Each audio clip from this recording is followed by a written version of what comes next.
Hello, everyone. This is Alicia from I Am More Than Enough, period.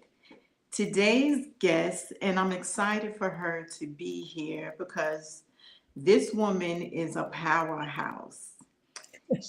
She is a spiritual coach, a master healer, an author of two books, and a speaker. Please welcome Cheryl Stelte. Hi, Cheryl. Hello, Alicia. I am so honored to be here with you today. Well, I am because I'm excited to hear like how you got started and all of the wonderful things you are doing. So let's jump right into it. So I said you are a spiritual coach. What does that mean? What does that mean? Spiritual coach. It's I help souls on their spiritual journey. We are all souls in human form, and we are all here on a journey. And as a coach, I'm fortunate. I've done enough training that I can see energy in people. I can tune into them. But most of all, it's really about empowering others to trust their intuition, to gain the clarity that they're really looking for, and all the different ways to heal and to become empowered to move forward on their journeys in this lifetime. I'm excited about that. I love, things like that. I started my spiritual journey 15 years ago, and this excites me. So when I heard that you are a coach and a master healer, and I loved it. I had to get in contact with you. So when did you start being a spiritual healer? I started being my own spiritual healer 31 years ago, a Okay. long time ago. And it was through my own healing that it didn't take very long, and people started asking me for help on their journeys. And I remember it just started with some friends and some very close friends, and we would gather on Monday evenings at my place. I had a what I called my meditation room off my bedroom, and we would gather there, and I would lead meditations, and so I would be guided as to what we would need, and it was always around healing and empowerment. And it was, what really got me doing this was my own ending of my marriage. How many listeners out there have ended a marriage? It's a tough thing to go through. I had two children, so I became a single mother. It was Yes. very difficult. And I was actually led, I don't know if you want to hear this story or not, but I'll just keep it short. My second youngest brother uh, showed up. His spirit, he was deceased. He had taken his life earlier, about a year earlier. And a friend of mine and I were on the beach one day, and she was doing some spiritual work on me. And suddenly his spirit showed up. And she'd never channeled anybody. And I had never had this sort of spiritual experience, not even close. Mhm. So it was like, wow. And his message to me was to start meditating. And I hadn't realized that I was depressed at the time. And I was on antidepressants, and I had been for about 6 or 7 months. And within 3 months, I got off those antidepressants, never had to go back on. And I just thought meditation is my medicine. I would rather meditate every day than take those things that gave Yeah. me some side effects. So Mhm. that's what got me going, was my own need for great healing. And you know what? That's so funny because that's how I started my, healing journey after my divorce. And I just had to say, this wasn't going to be my life, and I just started working on myself. So it's very interesting that we have the similar. It's similar, very journey. Okay, so I'm going down the list. So you are also a master healer. Can you tell me more about that? Yes. And so, first, I just want to say divorce is often a catalyst for growth, Yeah. real catalyst for growth. We look at our lives and just like, this isn't working and I'm scared. What does my future hold? Especially if we're responsible for other little humans. Yes. And so yes, so master healer, I think it's really bold of me to call myself that.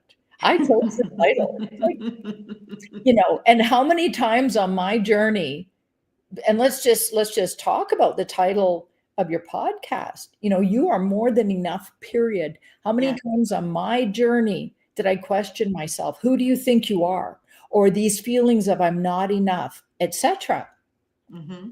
So for me, it's a real stretch to say I'm a master healer. I have done, and I call myself that because not only have I done years of trainings in multiple modalities, but I've developed my own modality, and most of my clients, if not all my clients who have done all sorts of different healing modalities with other practitioners, and they've done all the therapies, some of them for decades, 30, 40, even 50 years, say to Mm-hmm. me, Cheryl, nobody goes as deep as you do. So Wow. I only really work with those, mostly women, who have done a lot of personal work and they want to go to that next level. They want to have that major breakthrough that really opens the doors to something new. And they come to a place in their lives where they all the past ways are not working for them. And they're like, there's something else here. Mm-hmm. There, and you're right. You are absolutely right. So, Cheryl, how long you've been doing this? Well, like I said, I started 31 years ago with my own healing journey. And Yes. then it was about a year later, I started doing shamanic healing. I started going to I went to a shamanic healing 4-day workshop and started to learn to heal people that way. And I just kept going. I have a diploma in acupressure. I'm a Reiki master, but the Reiki is so long ago, I don't even totally remember how to do the Reiki. I do, but I've just done so many modalities. And so to me, it's about, and I learned to go into my subconscious. That's what my healing was all about in the beginning. And so, even through the shamanic studies, even through acupressure, everything I've done, it's not what my left brain would tell me, but going into the unknown, what's Mm, hidden and locked in the subconscious. And so, when I say, people say, Cheryl, nobody goes as deep as you, it's because we go into the subconscious. And I heal healers. I have a client I'm working with right now who is probably in her late 60s, early 70s. And she's been a healer for years and she has all these certifications. And she says after our sessions, I would have never expected that. I had no idea that mm, that was inside me, you yeah. know? And so it's a discovery, and it's through the discovery of our pain that's locked in our subconscious that opens us up to our greatness. Hmm. And that's the empowerment piece. We hide a lot in our subconscious, right? And then when we do healing work, that's when it comes out. And we are so shocked, like, wow, this is what was hiding. This is what I was suppressing. So, um, now do you have classes? Do you like teach people how to unlock the unconscious mind? I sure do. I don't have classes per se anymore. I work with people who are, especially women, who are very serious about change. They really want change. And so I teach them how to become their own energy workers. So through the healing, I give them meditations. Um, I also have my own Azaria's energy healing certification program. So those are the classes, you could say. It's a full program where you can get certification to do the same type of deep energy work that I teach, and it's really so much about uh, helping you evolve as a human being on this planet to really evolve spiritually. And then occasionally I will do, um, through Eventbrite, I'll do one-off events of healing, and I'm always teaching. I'm always teaching, and so I have a number of different programs that I'm teaching through.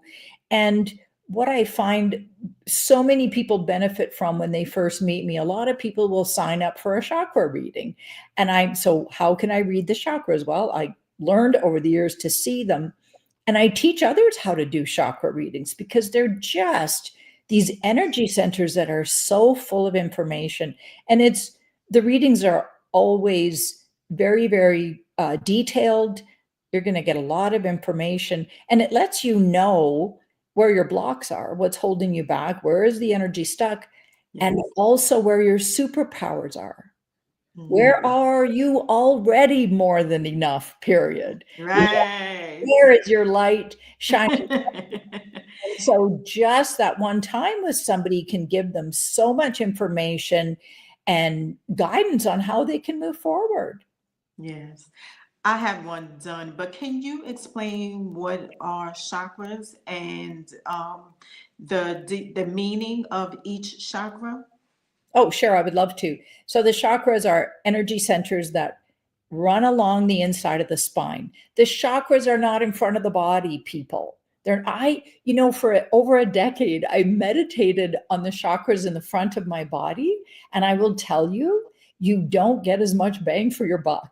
Your time Mm, invested, the centers of them are actually along the inside of the spine. So you focus with your eyes on the inside of the spine, and that's where you do the work. So they're energy centers, just like the meridians are energy pathways or energy channels. There's all the meridians run through the body, and the chakras are very, very powerful energy centers. And we have energy it's sort of like, if you think of a plumbing pipe, you might get a clog in your plumbing pipe, and it's dark energy. And so what I do is help people release that so the energy can flow again, and that's the light flowing through. So the meanings of each one, I will tell you, give you the briefest summary that I can, and encourage you to find your own meaning in more detail. So the root chakra is all about safety and stability, feeling safe and stable in the world. It is the most important chakra to heal because all that energy from the root chakra rides up the spine. mhm, And so we are beings of light.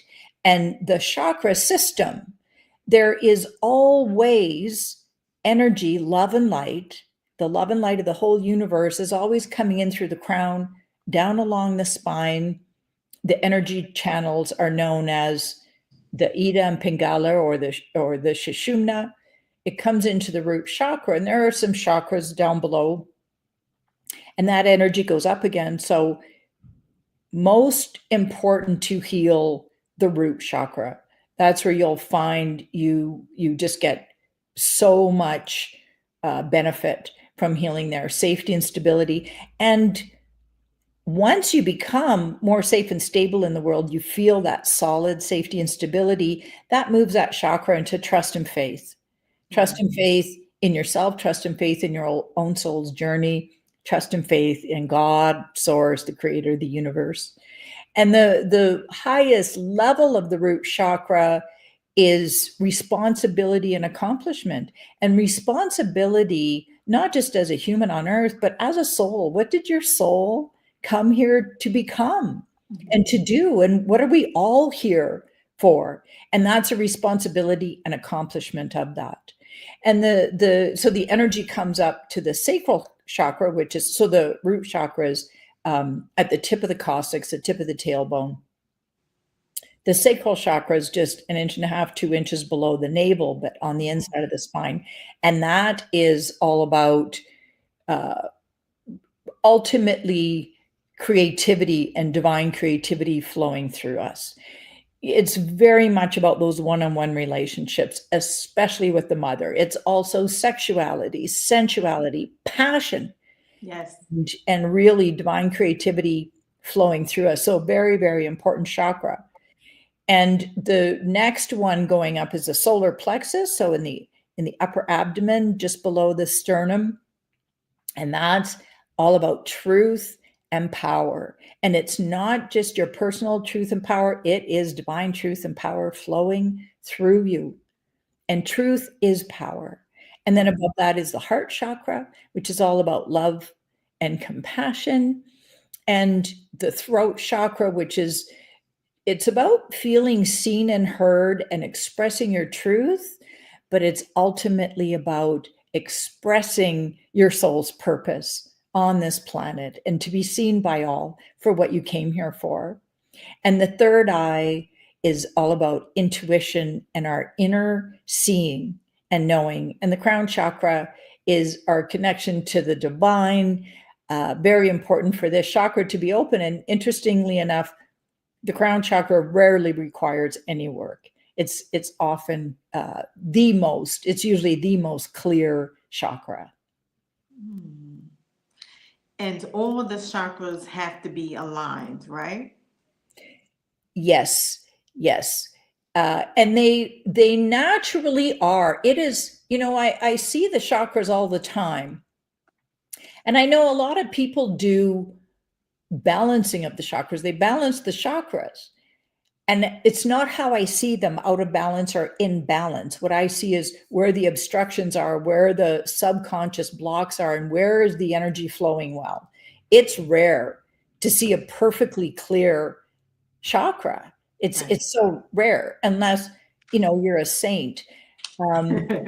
And it's really uh, the chakras are aligned, they're along this energy channel. For them to be out of alignment, it would sort of be like, your liver moved over. Like, it's very, very serious. But I will tell you, I once had an experience with a woman. I did a chakra reading on her, and I go to her. So when I do the chakra readings, I often get the most important message from the universe that the person needs to hear. So I got that, did her root chakra and the spike of purpose, which is another whole topic. I get to her sacral chakra, and her sacral chakra is outside of her body to the right. And I'm like, this can't be. It's this must be impossible. I'm like, how did this happen? And I thought, what's happening here? Because I always trust what I see, and I'm feeling into it.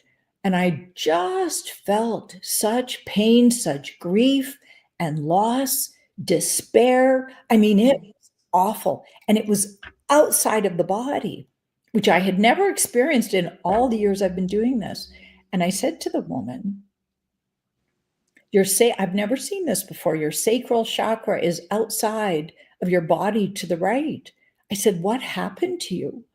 And she said, I had an abortion yesterday. Mm. I was like, and she couldn't handle the pain. She couldn't handle the pain. Yeah. And so her subconscious just pushed all the energy out of her body. And I do see sometimes the blocks, especially sexual abuse, that will get pushed out behind the sacral chakra, or even early childhood pain of neglect, abandonment, that sort of thing gets pushed out the back of the root chakra. And I had done a chakra reading once for this woman. We did a trade, and she had been a psychic for decades, and we traded readings. And in her sacral chakra, I said, so her root chakra was very clear, but she had this pain outside the back of her sacral chakra, and I was pretty sure it was sexual abuse. And I just asked her about it. I said, "You've got something back here that you've pushed way into your subconscious, way out the back here of your sacral chakra." And I said, "You just don't want to deal with it." And she said, "I know." I said, Mm, "Well, this is your path forward. Without that, you're not moving forward anymore." right. And she knew exactly what I was talking about. She said, "Well, I guess it's time. Time to face that, time to heal it." And she had all the skills, but we're all still human, no matter Yeah. how evolved we are. And she was a very evolved woman. So Wow. we may think we push the past out and away, but it lingers there because everything serves us in our growth. Right. And the past will always come up if you don't deal with it somehow, some way, right? Consistently, often consistently. Yes. So when you do your work, or is it in person or virtual? It's primarily all virtual. I used to do everything in person like many of us. Mm-hmm. And by the time COVID hit, I was already doing it all online. And so it didn't make that much difference to me. And so I work with people from around the world, Europe, it's United States and Canada, Europe and Australia.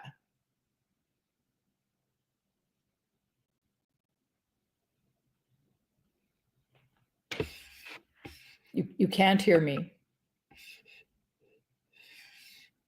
You don't know what happened. Isn't that strange?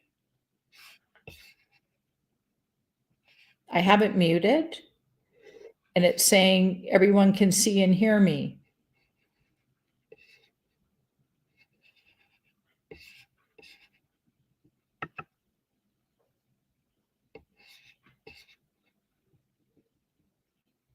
Yeah, it shows my mic is on. You can't hear me at all. It just cut out. I don't know what to do. I'll click having issues.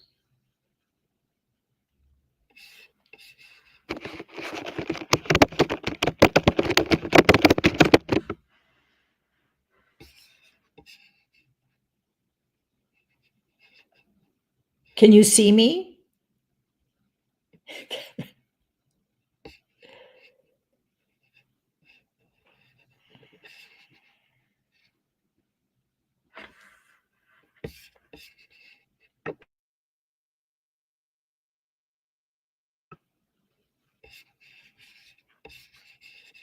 Hmm,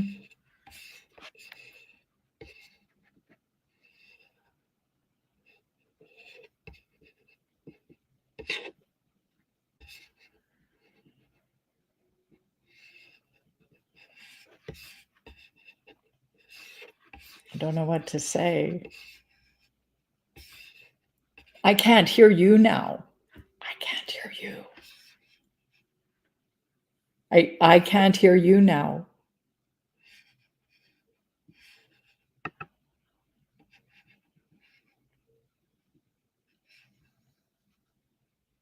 Yeah, I don't know.